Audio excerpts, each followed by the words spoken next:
our honorable guest for today's event. I, Tirtha Naukudkar, would like to welcome Er.Jayant Joshi sir on behalf of Ashoka Group of Schools to our Ashoka Astronomical Observatory Club. We all are very much lucky to interact with India's one of the greatest scientists, Er.Jayant Joshi sir. Before starting the talk with sir, I would like to introduce him to all of you. Jayant Joshi sir is a BE engineer and a former scientist at ISRO. He joined ISRO in May 1978 and superannuated as head of EPC and Tube Amplifier Division of SATCOM and Navigation Payload Area in February 2015. He served ISRO for 37 long years.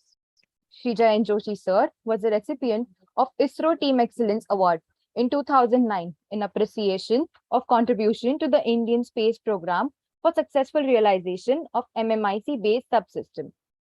Jayant Joshi sir was deputed to Melco, Japan in March 1996 for critical design review of high-power amplifier for satellite payload. He was deputed Kourou, French Guiana in 2003 and 2014 for Instant 3E satellite launch mission and as an associate project director respectively. He led a team of scientists for GSAT-16 satellite launch.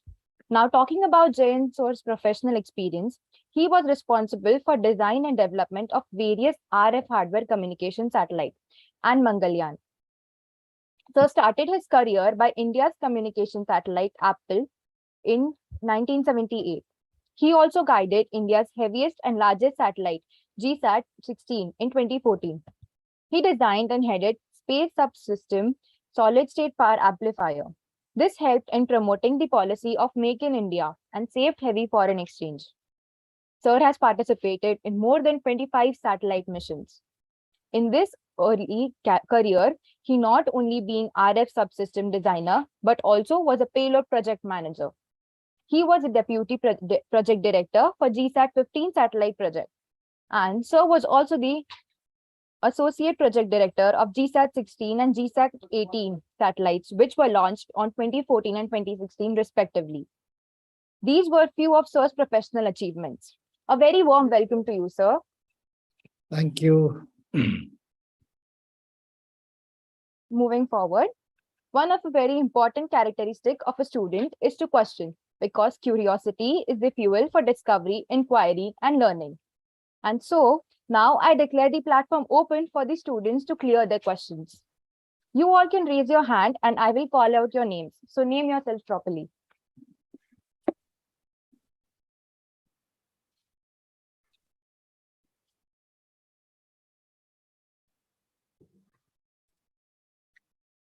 We have Moksha here with her question. Ma'am, I want to ask to sir that how many years he need to make the Mangalyaan mission successful? Okay. Generally, when we are making any new mission, whether it is satellite or any rocket, generally it would take 2 to 3 years, right? That is the time required. But for Mangalyaan, we were left only with 15 months, and we had to not only design, develop, test, and deliver the Mangalyaan mission, right? Because the best time for launching Mangalyaan mission is when the distance between Earth and Mars is minimum, right? So that what happens, because both of them are moving, right? So there will be a possibility when the distance between them is minimum, and there will be one point where the distance is maximum. So minimum, the occurrence of minimum distance comes after every 28 months, right? So after that, the period of 28 months, some months were already elapsed. So we were left with only 15 months. So within 15 months, we had designed this particular mission and we delivered it, and we were the only and the first nation in the entire globe, entire world, which successfully placed Mars orbiter mission successfully on the very first attempt, right? So we did this mission in 15 months, but generally it takes about 2 to 3 years. I hope Okay, your sir. Thank you, question. sir. Yes, welcome. Thank you. Thank you, Moksha. Sir, now I would request you to proceed with the project, the PPT presentation.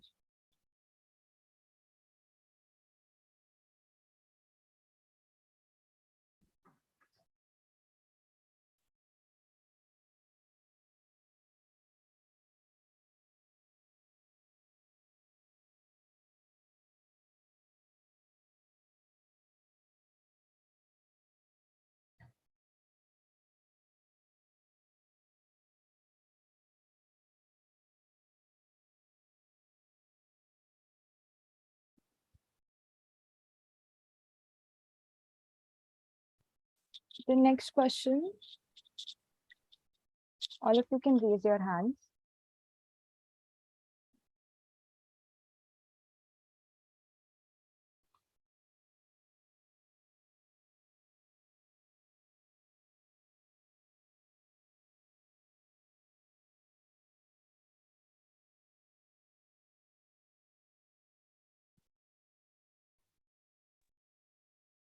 Don't get afraid. Any one of you had any question, you can simply ask, right?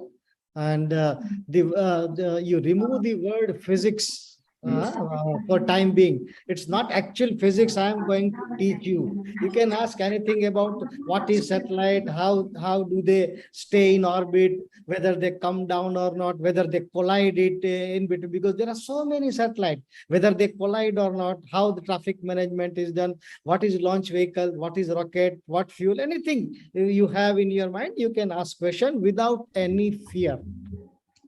Sir, can I ask one question? Please. Sir, which programming language is preferred the most for, means, in space science field? See, it's not one particular language which is very important, but I will tell you generally your applications based on Java and other things are the primary things which you need to learn so that you go advanced. But later on, when you really enter with the aeronautics and the satellite and launch vehicle program, we have our own software written, right? We have our own programs. But the language again goes back to the same one which you are learning in your college or in any institute. So it's not that a very specific programming you have to learn. It is all general which is taught in your curriculum, right? So there is nothing extra to be done. Only thing is when you really enter and when you really start working, we have a very different specialized software which are especially made for ISRO, and they are internationally also available for such application. And we also develop of our own, like say thermal model. We have to analyze what kind of heat will be spreaded inside the satellite, because the management of heat within a satellite is very, very critical, right? Why I say so? Because when you place a satellite into space, what happens? In space, the medium of heat transfer is only limited because there is no air. So convection doesn't take place. The maximum heat transfer is only through two mediums, that is by conduction and by radiation, right? So you have to take care that in design, maximum conduction between heat generating device and non-heat generating device is maintained properly. Your surface should be optically finished so that a better contact is made between the two surface and heat is conducted effectively. So these things are again done because then you have to analyze that is there any hotspot, what kind of heat will be generated, and which is the best place to radiate my heat. So there are special programs and special this thing written by our ISRO scientists only. But basically, you need to learn the very famous and normal languages which you learn in your computer engineering. Sir, yes, sir. I had another doubt, sir. Yes, Sir, yes. does ISRO has the same technology that we have been, that we see in sci-fi movies, like science fictional movies, the touchscreen technology like that? Okay, the answer to that is see, a movie or any this thing, it has two purposes. One is to generate a curiosity and this thing in the mind of viewers. And second thing, they have to earn money, right? So they make it a little fancy, little non-realistic also. It is not that easy as they show, because they have to simply, many morphing techniques are done, some mixings are done, and because such things are, they do not exist, because it is very difficult, right? So it Yes, is not one-to-one. Whatever you see in the science fiction movie does not happen actually in space, right? But there are many things. Yes, we can learn from that idea that in not now, but in future, this thing would be possible. It would be feasible. But to the main question is how to realize it, right? no, sir, So I'm talking about the technology. technology wise, I am saying it is, say for example, artificial intelligence, right? Machine learning. They are all being applied left and right in space science. Today, whatever our latest mission which we are launching, they do lot of AI. Lot of AI. See, whenever you have got landing, say for now Chandrayaan 3 will be there, then we will have our Gaganyaan. Lot of AI is being utilized in that. So these technique, the basic technology remains always constant, whether we apply it on ground or it is in space. Only thing is, when you make it for space, you have to make it more and most rugged and reliable, because repair is not possible, right? But the answer to your question, that technology, yes, they are the same. Technology never changes for space, or technology never changes for ground. Yes, sir. Thank you so much, sir. Thank you. Jayant sir, Yes, sir. can we start with your presentation then, and then we can take some questions later on also? Actually, I was thinking that the interaction part, Okay. that's more and more question, because Okay, okay. see, the only point is, once I get carried away with my presentation, then I can do anytime if our guys are interested. Okay. And some clippings and some this thing will definitely show in between. I do agree. But Okay. basically, my interest is to satisfy the curiosity or question. Okay, Excuse sir. me, sir. I want to ask a question. Your name, Yes. please, beta. Sanvi Moghe. Okay, go ahead. Sir, what happens when comets crash with a rocket or satellite? What could happen? Comet. Yes. See, you name it comet, you name it meteorites, you name it debris, anything, right? So we have to learn one thing, that see, collision, whether intentional or unintentional, it is always hazardous, right? It is going to create some hazard. Now, the question is how much hazard, right? So it is said that there are millions of pieces of space debris. They are of different kind. Today afternoon, we had a talk from Arnav, or I forgot the name. Arnav and Aryan. Yeah, Aryan. He beautifully presented that what are the different kind of debris and all that. So to add it, to carrying it to a little further, let me tell you, any debris, right? Internationally, they are getting monitored by a neutral agency, right? By the view of radio telescope, normal telescope, and many other techniques. So there is a catalog made ready. And any nation who is launching any rocket or any satellite, they have got the data ready with them. That suppose, say for example, from Nashik, you are going to Mumbai, that you know what are the path, whether you are going via this or via this. In that route, today what happens, the moment you Google it, it will tell you what is the traffic density, right? Sometimes it will take this route because it is faster, it is slower, like that. So this, because it is taking the real-time data. So like that, these data are provided to all the spacefaring nation. We also have that data. Now, on that particular day, and in that my way, when I am, what is the path of my rocket, I always know what are the potential theft, right, of that debris, that it is likely to hit my launch vehicle. So what I would do, either I would delay my launch or I will make it a little early so that the debris doesn't hit me.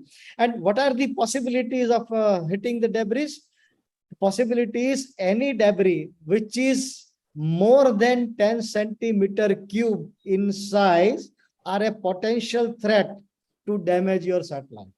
But anything which is less than 10 centimeter cube in size, the probability is less. I am not saying that it will not create an hazard, but the probability is much, much less because the impact would not be that much, right? Now, another thing we have to also keep in mind that at what speed it is impacting, right? The speed is very important. Because you see, when we talk about a satellite which is injected into space, the speed is, anybody, any student can answer that what would be the speed of a satellite, say about 800 to 1000 kilometer altitude in space? Any rough idea at what speed the satellite would be running? Just guess. Like your car or like your vehicle, they go 100 Sir, please kilometers repeat per the question. Sir, about What would be the speed of a satellite into space? Speed of a satellite. 7,000 mile per hour or 64,000 kilometers. How much? 1000. sir, 1400 kilometers per second. How much? He said 45 something, and one child said 62,000 kilometers per hour.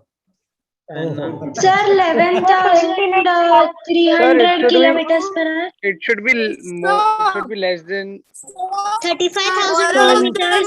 kilometers. So 27 meter per second. more than 9.8 meters. okay, one by one. Okay. Okay. 7,500. So we have 11,000 kilometers per hour. got many answers. Some of them. 35,000 kilometers. Yes, Excuse me, sir. Can I answer? yes, please answer. 7,000 mph. How much? 7,000. 7,000 mph. Okay, okay. So we have got a variety of answers, right? Some of them are close and some of them have escaped the gravity also, right? So the real answer would be 8 kilometers per second, right? If you translate it into kilometers per hour, it would roughly reach the speed of 28,000 kilometers per hour. That is the speed. Now you imagine your satellite is moving with that speed, right? And if the debris is clashing as an head-on clash, it would be dangerous.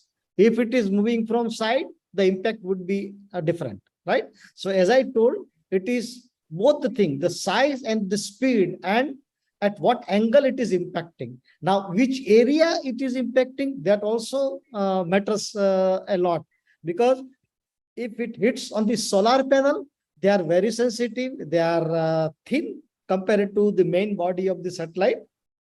So any small particle hitting on a solar panel, this complete solar panel will not be damaged, but only few solar cells amongst the entire solar panel would get damaged, and you will have a partial power failure, that instead of 5 kilowatt, now you will be getting 4.95 kilowatt, like that, right? So there will be loss of power. Now, because the satellite will be there in space for, say, for communication satellite, they are there in space for almost about 12 to 15 years. And there are so many debris count, right? So in every path, if some or other small debris hit the solar panel, then slowly, day by day, your power gets reduced. And what would happen? That some of your equipment will not get switched on because of deficiency of power, right? And unless there is a power fit to your system, it will not get switched on, right? So these are the things we have to keep in mind. Sir, so what initiatives scientists have taken to protect the satellite from space debris? Yeah, so there are, as I told you, we have already got a predicted debris path, right? And if say, suppose ISRO declares that, okay, on so and so date, morning 6:30, we have got a launch.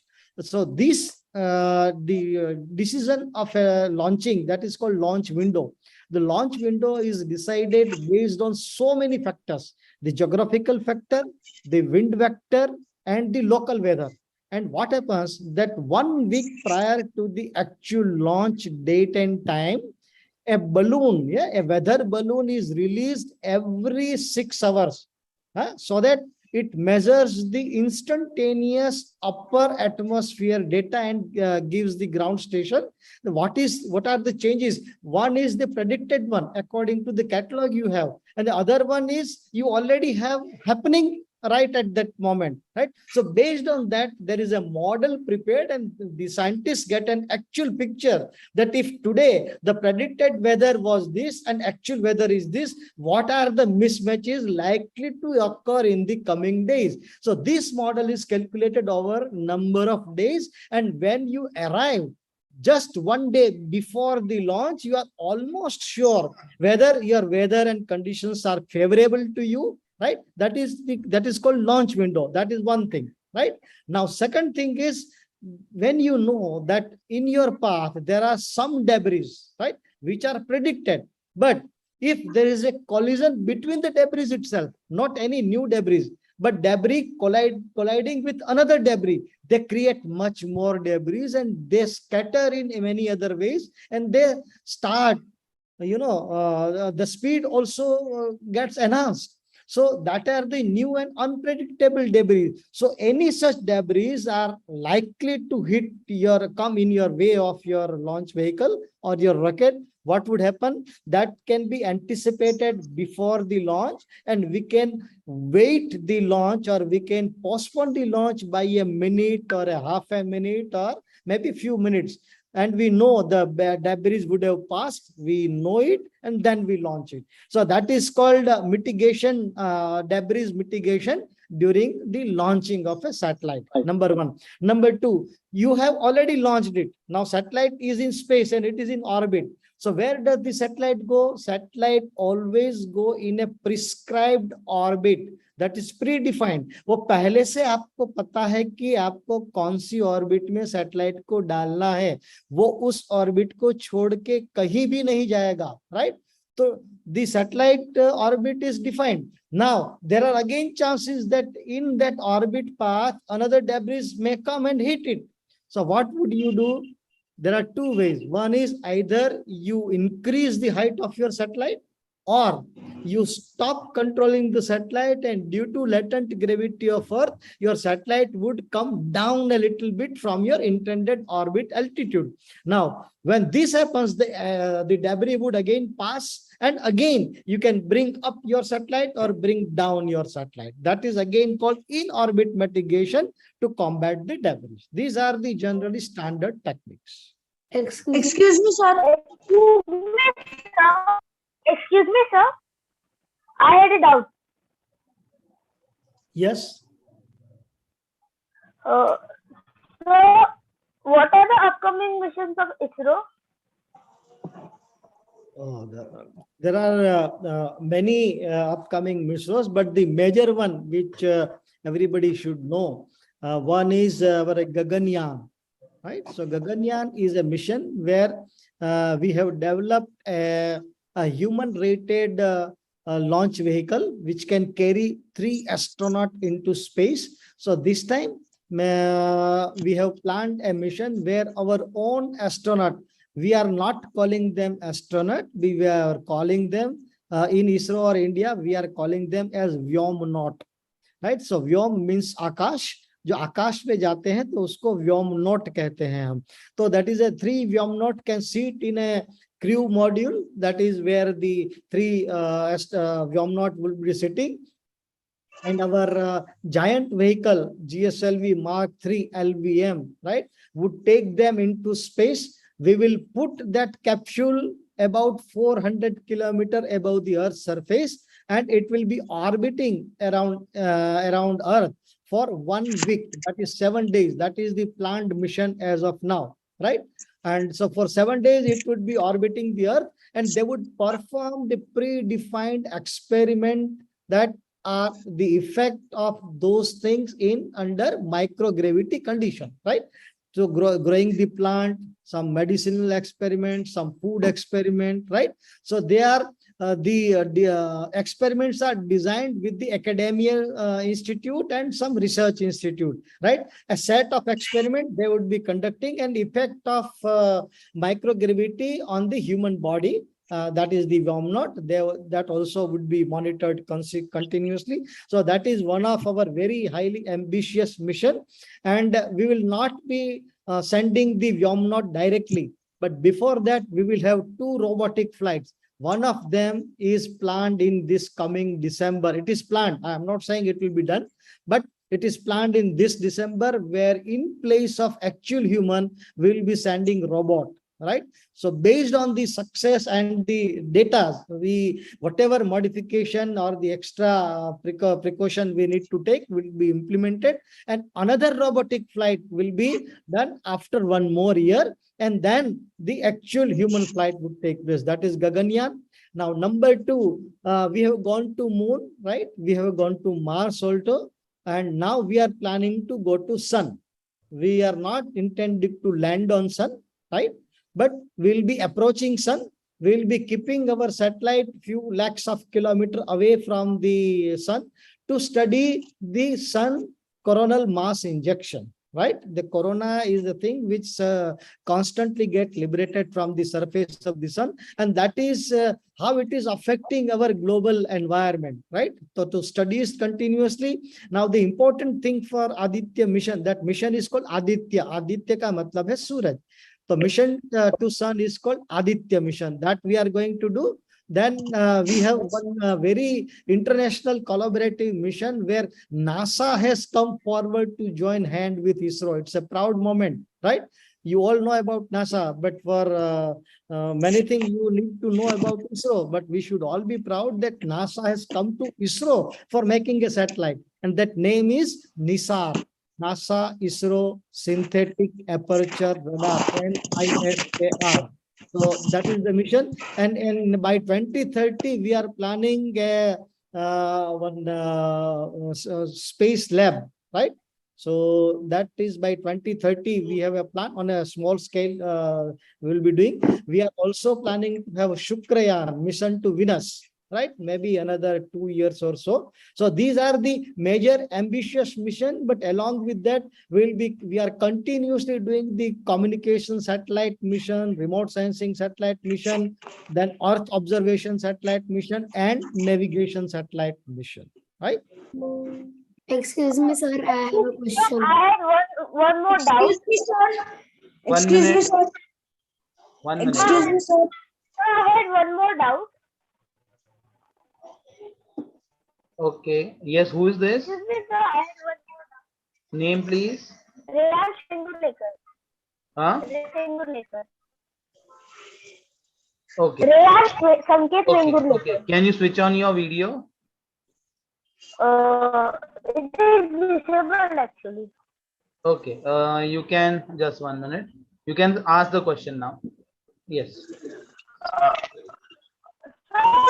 Will Shukrayaan land on Venus?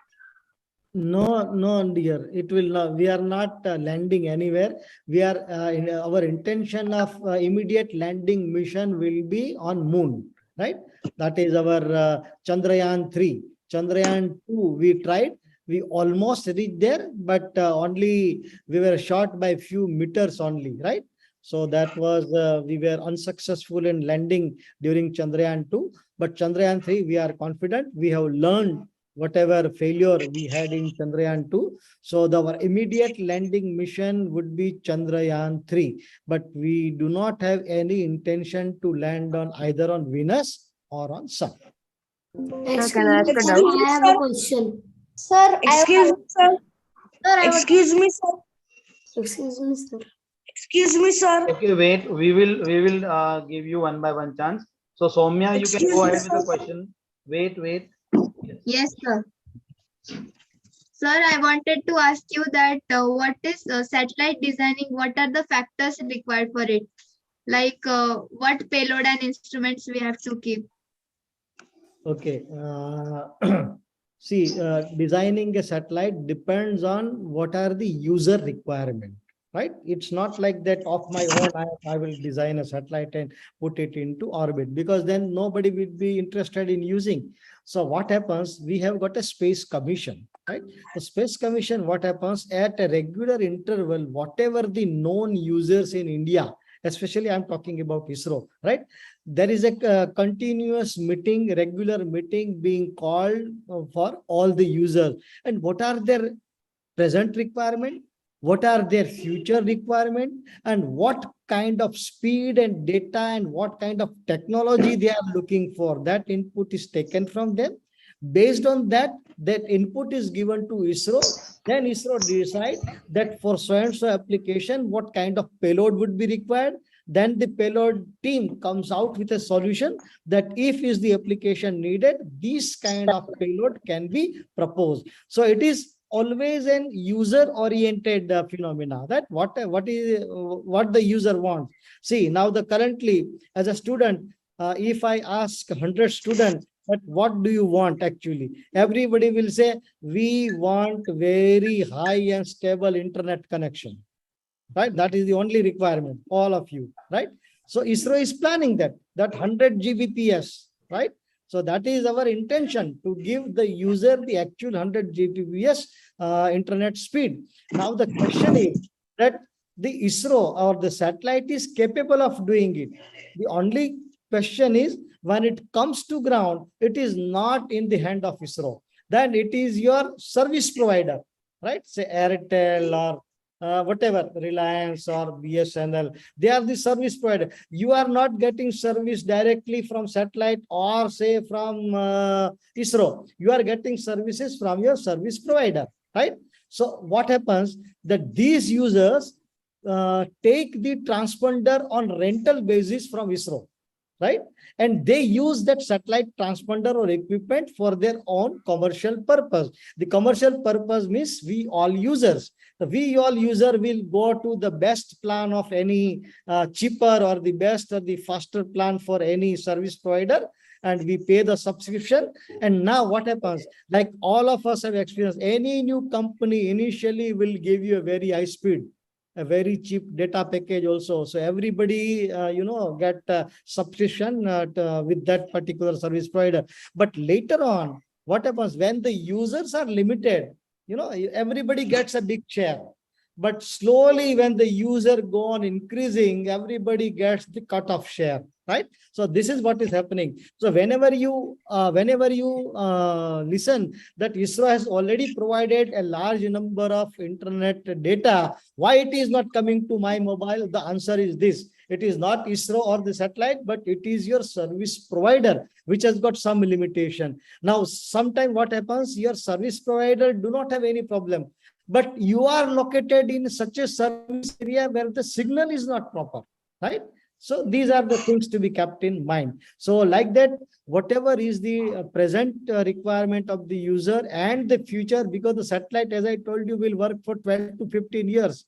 And once the satellite is launched, we cannot bring it back and modify and send it, right? Now, suppose after 5 years, there is a new demand come, right? A different technology is required. We have to launch a new satellite, right? It's not the same satellite. We bring it back and put some additional payload and again relaunch it. No, it's not done, right? So based on that, we make a plan that any technology or any payload which is designed sustains for at least 10 to 12 years. That is how it is done. Because it calls for a huge amount of money, and it is taxpayers' money. Okay. Sir, I have a doubt. Okay. Yes? Actually, why are we aren't sending a satellite to the moon Titan? Means it is said that the Titan has its own atmosphere and water. So maybe if we will surely going to have that type of technology, that type of advancement in future. So maybe we can colonize the moon Titan. No. Can somebody elaborate the question? Beta, can you repeat once? I think he's talking about the colonization on Titan moon, Jupiter's moon. Okay. Yes, sir. Okay. Yes. Sir, See, Saturn's moon. Okay, Saturn's moon. So Sorry, because Saturn. Titan has its own atmosphere, and it is said that water is found on Titan. that is true, but it is not intended right now. What you hear, right? That is true. That is theoretically it is true, and what we learn, because and that is the reason, at different and at regular interval, different countries are doing the space exploration mission. See, one is your prediction, and another is what actually is happening there, or what is there actually, right? So unless you send any of your instrument or any probe to actually test and to take photographs and to take the details of the surface of that particular planet, you never come to know. These are some prediction. Unless something reaches there physically, right, it is very difficult to correlate the theory or the prediction and their real result. Like Chandrayaan-1, we were the first in the entire world to give the proof to the world that water exists in ice form on the surface of the moon. Till that time, do you think nobody knew that there would be water or not on the moon? Everybody were knowing, but the proof was missing. So when we launched Chandrayaan-1, that was the biggest, discovery of Chandrayaan-1 to give proof. NASA had already made it, right? But they were still hesitant to declare it. When we gave them data, they authenticated it, and they profoundly said in public that yes, now we are sure that water exists on moon. So like this, right? So whatever your question is, it is not for today, but for future. Yes, it might be done. It is only for the question of space exploration. And that is the nature of human. Thank you, sir. Excuse me, sir. Yes. Thank you. Excuse me, sir. Audience, Excuse me, sir. audience, please raise your hands. I'll be calling out your names. Tirthan, Anvita is there. She has raised the Yes. hand. So we'll go with Anvita. You can go ahead with the question, beta. Yes, sir. Sir, I wanted to ask you that have satellites actually survived the re-entry into Earth's atmosphere? What is that? Re-entry? Sir, re-entry satellites have survived into Earth's atmosphere. Yeah, see, it should be known before launching of a satellite whether that is intended for re-entry or it is not intended for re-entry. That should be clear, because your design, your material will then accordingly be chosen.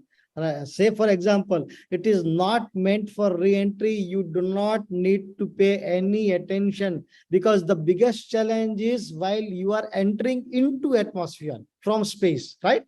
The reason is your speed is increasing slowly. It is ascending because it is coming towards Earth, and due to Earth gravity, your speed would be increasing. It will act like a free falling object, right? So till the moment it is in space, the speed would be little limited, not that fast. But the moment it enters, it will suddenly, all of a sudden, it will experience a very huge atmospheric drag, right? And because of that, it will have a very great, interaction between the outer surface of the spacecraft, or you call it a crew module where the human are sitting, right? And because of that, a lot of heat would be generated due to friction, right? And the heat is so much that it is, it can burn the outer surface of your capsule or any spacecraft. So that you have to very carefully design your capsule or any object which is likely to re-enter into atmosphere. The design should be in such a shape that your maximum air gets dispersed around your, like a conical shape. Whatever you see re-entry mission at the bottom, like a top, the pointed thing are always at the bottom, and it always enter from the belly side of an object, right? The belly side object, what it would give, it would temporarily reduce the speed because of the larger area. Now, another important thing is when you make to re-entry is the angle of attack. At what angle you are entering, right? If the angle is very, very shallow, then you will not be able to enter the atmosphere. You will jump back, right? And if the angle is too sharp, the friction would be so heavy that your spacecraft or your crew module will get burnt up, right? So you have to be just have a critical angle to enter, so that your material from which the your crew module is designed, it can withstand that temperature, right? So there are crew modules, there are satellites which are meant for re-entry. We are making it re-entry, like for any space shuttle mission which NASA had done, right? They were all re-entry mission, right? And we all know that Kalpana Chawla incident. You're telling something? No, sir. Thank Okay. you. Next, we have a question from Arush. I can see his hand raised. Sir, I don't have any doubt, but you had disabled my video. Okay. We'll look into it. Next is Aryan. Do you have any question? Sir, why aren't asteroids mined for fuel? Astronaut? Asteroids. No. Can you repeat? Somebody can repeat? Sir, why aren't asteroids mined for fuel? No, I'm not getting. Can you somebody Sir, he's talking about asteroid mining for fuel. Oh, what's asteroid mining? Okay, okay. So for that, it is not my subject. So really extremely sorry. I will not be able to answer your question, because it's a totally different subject and I have not paid much attention on that. But I will get back to your answer through Dilip sir. Thank you, sir. Thank you, sir. Yes. Next, we have Sophia, whose hand is raised. Good evening, sir. Yes, good evening. Myself, Sophia Inamdar. I just wanted to ask you that what method do you use to diagnose the loss of a satellite signal? Like you have lost the signal of a satellite. So what method do you use? See what happens. Why? First of all, let us understand why the satellite loses the signal. Right? There can be many reasons for that. One of the thing is everything is perfect, right? But see, satellite is generally parked at 36,000 kilometers, right? Above the Earth's surface. From there is one small parabolic antenna which is looking towards ground, right? That small parabolic antenna, if it is pointing correctly towards India or say Nasik, then only you will be able to get the signal, right? Now, if the satellite antenna moves a little bit, few degrees, few fraction of a degree, right? So instead of beaming towards India, it will beam towards Pakistan, right? What happened? Because the distance is so large, a slight shift in the angle of the antenna will distract the signal ending from kilometers away. So what is needed is your pointing or the pointing of the antenna should be exact or correct. And not only pointing, but you should maintain that pointing also, because you have to take work for 12 to 15 years, right? So that is number one. Number two, everything is fine. Antenna is also good. Your pointing is also good, is proper. But then there is a power failure. There is no power, right? If there is a power failure, antenna is still working, but the inside instrument are not able to amplify the signal which is to be transmitted through antenna. So there will be a failure and get loss of the signal, right? So because end to end, there are not less than, say, I would tell you 20 to 25 chain of instrument. And they are, most of them are in series 1, 2, 3, 4, 5, right? Like that. Any particular link which gets broken in a chain, you will have a loss of signal, right? Now, how to identify which one has gone bad, right?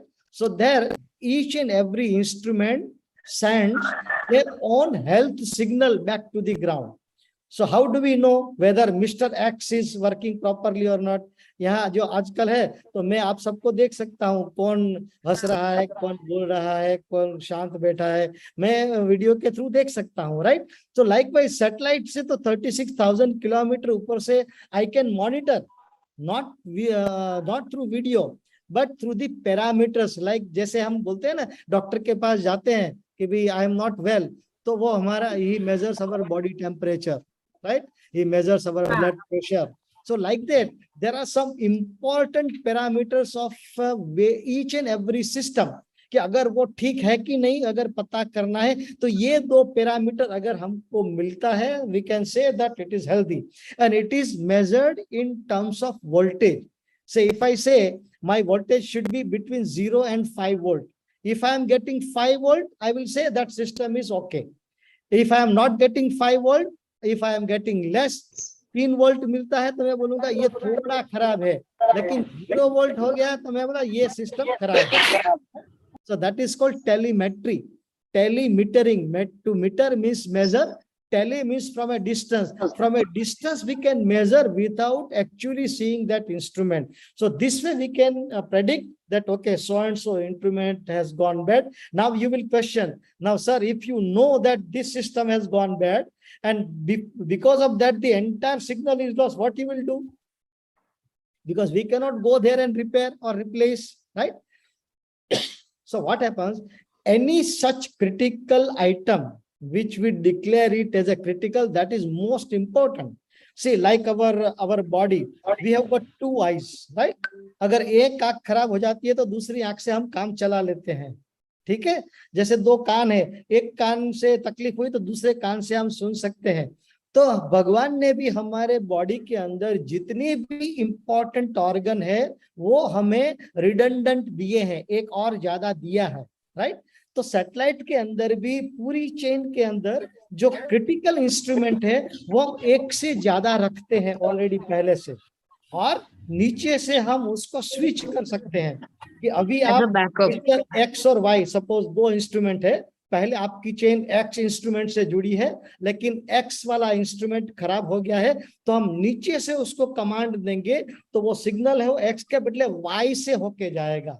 So again your chain is reestablished, right? Right? Now it is. Okay, thank you, sir. Thank you so much. Thank you, I sir. have a question. Next we have Prajakta. Sir, how are asteroids formed? Beg your pardon? How are asteroids formed? Oh, but I am not the expert of forming of an asteroid. So really sorry for that. Next we have Er.Jayant. Good evening, sir. Yes. So I had a doubt there. Yes. Which was the most sustainable satellite of ISRO? What is asking most sustainable? Sustainable. Every satellite which ISRO makes are sustainable, right?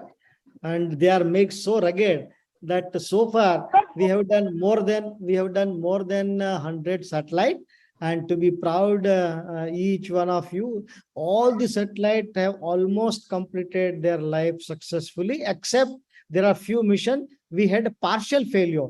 That is, as I mentioned a little earlier, some of the solar panel got damaged, so we got half of the power. So only 50% of the instrument were utilized. So that was the reduced availability of the satellite, but we did not have total failure of any satellite, right? So because that is why I told sometime before, whatever you make for space has to be rugged and reliable, because once you launch it, nothing is in your hand, right? So you have to test it, you have to rigorously test it, and you have to choose your component wisely, and you have to simulate the testing at ground, creating the space environment at ground, right? We have laboratories, we have got different chambers which simulates which creates the atmosphere which is similar to space, and we test our system inside that, right?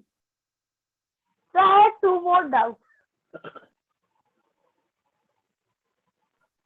So first of them is, which is the most best component to make an space shuttle or capsule? No, I am not getting. What is that? Which is the best component for making a space shuttle or capsule? Best component of making For making the Space shuttle. space shuttle. He is asking best Huh? material, I suppose, right? Best material for making a space shuttle. Is it the question? yes, sir. Okay. Material. Yeah, best material from which we can make the space shuttles that we use. Okay, it is not only one material, right? It's a combination of material, right? We are using a special grade of steel. We are using aluminum. We are using titanium. We are using carbon fiber, right? So, and there are alloys. And Alloys sir, is not carbon one nanotubes, pure right? metal, but there are mixture of metals, right? So there are more than one metal, different kind of metal, and they are selected based on what kind of function we want from them, whether it is in the outer surface where the maximum temperature will be applicable, or it is the maximum vibration it is likely to experience during the launch, right? So based on that, different hardened, good structural property material are selected, and as I told you, it is not one material, there are combination of materials. And sir, even carbon nanotubes, right? Yes, many as I told you, it is carbon, CFRP, GFRP, right? Sir, can I ask a doubt? Carbon fiber, reinforced plastic. So I had one more actually. Sir, actually, it is said How that is the Okay, Aram will take your doubt after Rian's. so how is the environment of the space made on Earth for the test space shuttle? His voice is breaking. Can somebody repeat? Can you repeat the question, beta, once again? So how is the environment of the space replicated on Earth for the testing of the space shuttle? Yes.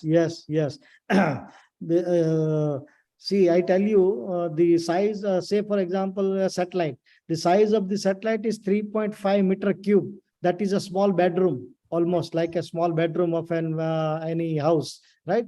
Whatever component you put inside a satellite, they are individually tested in a chamber, in which we create the space environment. What is space environment? Extreme temperature and hard vacuum, right? Those are created inside those particular chamber, and the component or the system is put inside the chamber for 1 day, maybe 7 days, or maybe 1 month, right? Up to 1 month it is put inside, and the entire satellite, when gets ready, that also is kept in a very big space simulation chamber, and the entire satellite is tested for 1 full month, right?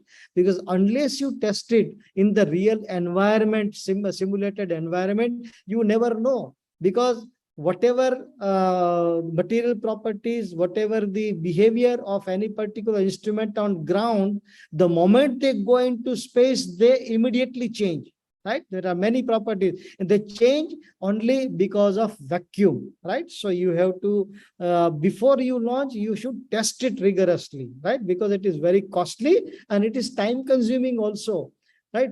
Money is one thing, but you lose so many years in making a satellite, and you have to start again, right?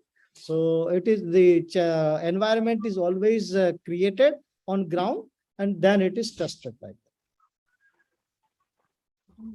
Thank you, sir. Thank you, sir. Next, we have Rajveer. Yes, sir. I wanted to ask that, like, we have sent a satellite to Mars and it is lakhs of kilometers away. So how we get the exact signals from so much distance away? Yeah, okay. So there is it's a really thoughtful question, that how we get a signal from such a huge and long distance, right? So what happens, as I mentioned before, every satellite has got a transmitting antenna, which is transmitting the signal, right?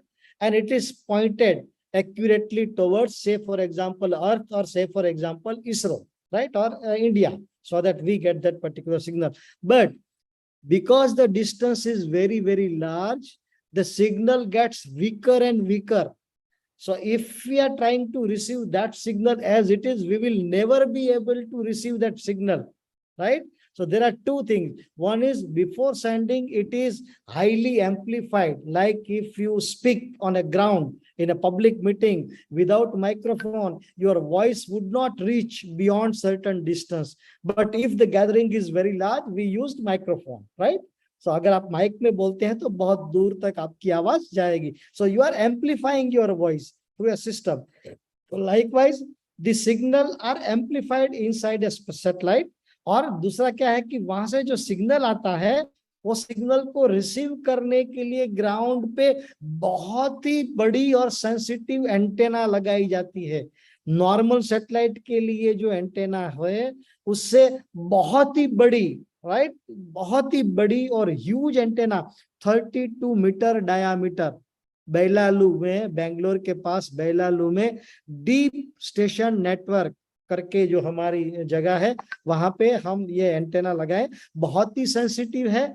बहुत ही बड़ा और sensitive antenna का मतलब ये है ground पे कि week से वीक सिग्नल भी आ जाता है तो वो उसको कैप्चर कर लेगी, right? So you need to have a very large and very highly sensitive antenna to receive the signal from deep. We are talking of Mars. Even we need to get signal from Saturn also in coming days, right? So this is the technique. Yes, thank you, sir. Next, we have Aryan. I think Aryan has network issue, so we'll go with Arham. Yeah, sir. So actually, I wanted to talk about the Vikram satellite, which was going to give us the data of the further side of the moon. So, sir, it is said that all was going correct. The initial stages of Vikram, they were all going good, but when Vikram reached the farthest side of the moon, it actually uh, went off directly. So, what do you think? Was there someone behind this? Like the extraterrestrial life, like it's a theory. So what do you think, what was the reason of the failure of Vikram satellite? The reason for failure of that particular satellite is purely physics, nothing else, right? So keep out of your mind that there was somebody, some aliens or some other agency which has sabotaged the mission. It is not so. It is only, and let me tell you what what ISRO thinks would have really happened. While it was almost about to land on that particular surface, we were only few meters away.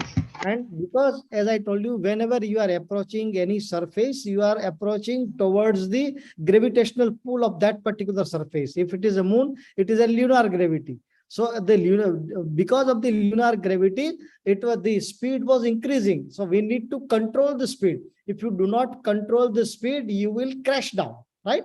So we had switched on all the 5 engines on the surface, which was facing towards the surface, right? There are 5 engines, 4 on the corner and 1 at the center. Now, the important thing is all the corner 4 engines need to start at the same time, and they need to produce the equal amount of thrust to make that spacecraft in the balanced condition, like slowly it comes down. Now, suppose one of the corner, the thrust is more or less, it might get tilted like this, right? Because of unbalancing of the force, right? And ultimately it will tumble, right? So this is one of the possibility that this might have one of the or any set of engine would not have created the equal amount of thrust for the reasons being investigated. And another is the central engine, right? central engine, when it really approaches the Earth, the high amount of gas is liberated through the nozzle of that particular engine. Now, there is whatever, you have the sand or the soil on the lunar surface, एक पूरा जो वहां से की soil है वो बिल्कुल एकदम धुएं की तरह धीरे धीरे होता है because of the high pressure, right? And this blocks the sensors, right? The sensor is a thing which actually sees, actually measures the altitude and takes the corrective action. So some sort of a problem might have occurred in some of the sensor, which could not give the required correcting mechanism to the engines, and ultimately it would have tumbled. So we landed, but we crash landed actually, right? This what would have happened, but there was no sabotage. It was only and purely physics. Thank you, sir. Thank you, sir. Next, we have Rakesh. Sir, I have a question that we use solid fuels in most of the spacecraft. So why is that? It's not correct that we only use solid. We use combination of fuel. We use solid also. We use liquid also. And we use cryogenic also, right? So there are a variety of this fuel is being used in a different mission. It is particularly selected based on what kind of mission you are attempting. Whether it is a, say for example, SSLV of ISRO, a small satellite launch vehicle. We use all solid, right? Because we know that this what altitude we have to take. We use powerful, the more amount of some amount of solid fuel and done.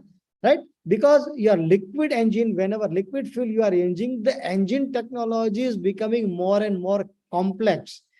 The engine which you are making for a solid fuel is relatively quite simpler and easy to handle, right? So there is a choice between this, but you cannot put a large amount of weight into space. So when there is a large amount of weight into space is considered and you want more and more accuracy, then you have to go for the next kind of fuel, that is called a liquid fuel. And third is when you need more and more accuracy, right, or restarting of an engine, that you switch on and switch off, then you go for a cryogenic one, right? So these are the choice, and you have different, you have ion propulsion also, that is called electric propulsion. There you got nuclear propulsion, but the choice again depends on what is the best solution for a given mission. Thank you, sir. I can see Er.Jayant has raised his hand, so you can go ahead with your question.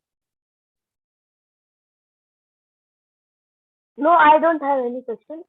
It just remained like. Okay. Arham, even your hand is raised. Do you have any question?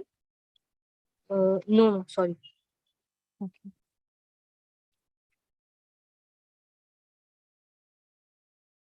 If someone has any question, you can raise your hands. I'll be taking your names.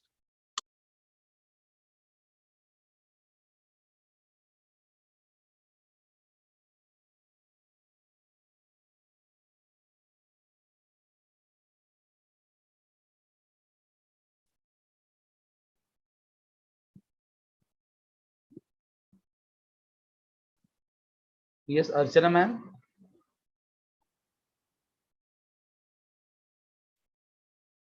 Tirtha. Yes, sir.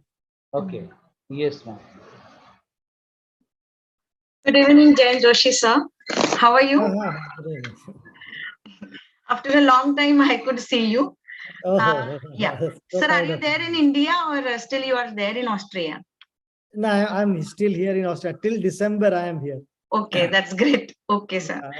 January, I'll be back. That's great. Okay, sir. So, I hope students, how was this session? Can you react? Amazing, ma'am. Just amazing. Amazing, just amazing. Okay. It was great. Ma'am, the session was really amazing. Really Yes, ma'am, amazing. it was very good. Okay. It was very interesting also. Yes, that's the reason, sir. Is yes. I got Yes. all my doubts cleared. Okay. Ma'am, we Yes. got an opportunity. Right. To Okay. learn to learn very knowledgeable things. Knowledgeable. Informative. Okay. Right. So all of you, you are aware about Jain Joshi sir. He is our advisory member, and under sir's guidance, we are driving such wonderful astronomy club in Ashoka group of schools, right? So this is, the best opportunity which I always get to thank to sir for conducting such wonderful session from Austria. And whenever it is possible, sir is always available for us. Thank you very much, sir, for such wonderful and informative session shared with our students. Thank you very much. Thank you very much Yes. for giving me this opportunity. And I always love and like to share my knowledge and views with the student. So whenever you feel that you need something from me, I am always available for Ashoka and our South Club. Yes, sir. Over to Dilip, sir.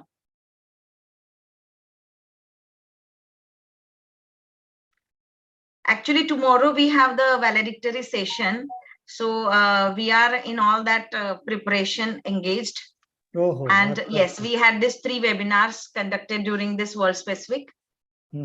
Yeah, one was with Sonal Thorve ma'am from ISR, Pune, and one was with Samir Durde sir from IUCA. Yeah, and the third was it was yours.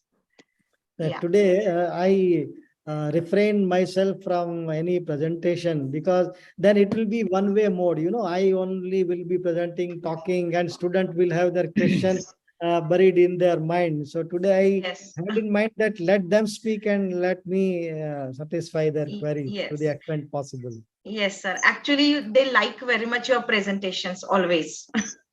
Every year, yes. Always, anytime I'm always available. I have made 2 to 3 new presentation also with a different animation that are always and anytime I'm ready and available to share. So please feel free whenever you feel that, okay, someday just give me some prior intimation, and I'm always available. So not like that. Whenever you feel that students are free, and I'm ready to share my experience. Yes, sir. Sure. Yes. Thank you very much. Over to you, Dilip sir. जी ma'am क्या करना है sorry आप बोल रहे थे मैं No, if you would like to talk to Dilip this one. Today actually as sir said, आज सही में स्पेस की बात साइंटिस्ट के साथ हुई. यही सबसे बड़ा अचीवमेंट है, क्योंकि the students like they want to ask so many things. So today it was a really a good platform what we got, and I hope students they have asked their curiosity what questions they have. So बहुत बढ़िया. It was a really wonderful session. I was also listening to that. So ऐसे ही sessions आपके आगे भी होते रहे, यही हम कामना करते हैं sir.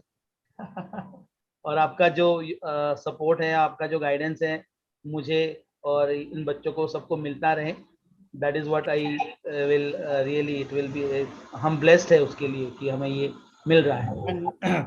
Today I am really delightful and happy, especially in the sense that initially there were some hiccups naturally, as from the student they refrain themselves from asking question. But once the ice is broken, then I was shivering. इसलिए support पहना आपने. There were very good questions, and why I like more that they have understood the subject and they are asking. They didn't ask for the sake of asking. That is the very good thing I like.